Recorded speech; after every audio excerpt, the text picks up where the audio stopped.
bring the work to the man, so that the man does not have to go to the work. It's the 100-year anniversary of the moving assembly line.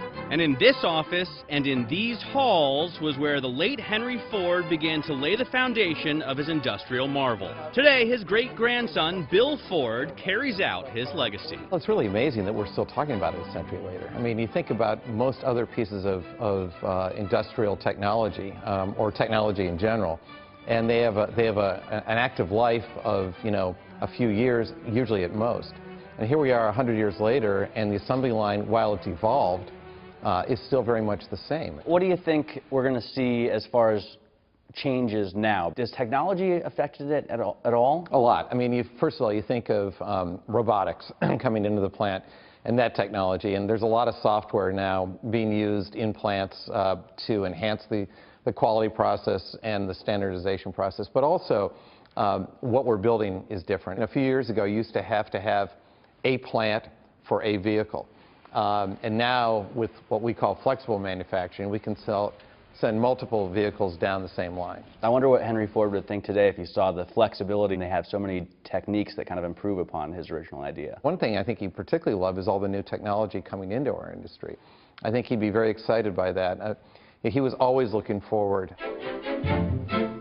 Henry's 100-year-old invention not only changed the way things were built, but the way people lived. His mass manufacturing solution enabled Ford to pay its employees more, and the $5 a day wage was born. Workers began buying the very cars that they were assembling. Where builders of transportation are the greatest users of transportation. He got the average person to be able to afford a car. Is that still alive today in today's Ford? Very much so. But it's interesting, going back to what he did. Prior to the Model T, most people never traveled more than 25 miles from home in their entire lifetime. And think about what everyone owning a car did. It really allowed people to choose where they worked, where they played, and where they lived. When it came to the consumer, Henry Ford was not as concerned with what they thought they wanted, but anticipating what they would need. There's a famous quote that he had back in the day where he said, if I'd asked my customers at the time what they wanted, they would have said a faster horse. And so, you know, he was always trying to anticipate the next great thing. And as we think about a car connected to the cloud, we think about autonomous driving, all those kinds of things I think would have very much excited him.